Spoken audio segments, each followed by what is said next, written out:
Welcome to the Grand Pepper Tour. This year I'm growing bell peppers, jalapeno peppers, and banana peppers.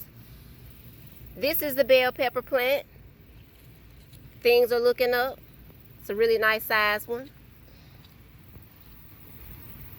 I just got done watering these too. This is one. Here's one. Gonna jump right into the jalapenos. I have been harvesting jalapenos every single week, y'all, for the last month or so. They stay loaded, so I have to come out here and make sure I harvest some here and there, y'all. Sometimes a couple times a week. More here. Super loaded.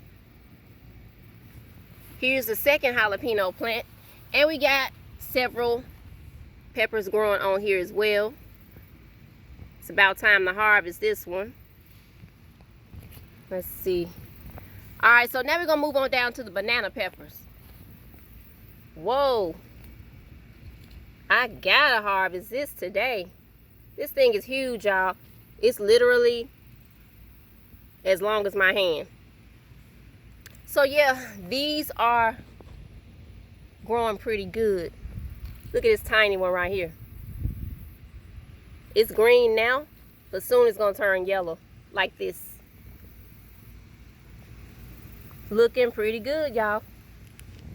I have so many plans for my bell peppers because I have a whole video on the slice, dice, and freeze method. Check it out. Let's see. They're so cute. Thank you guys so much for watching this video, and I will see y'all on the next one.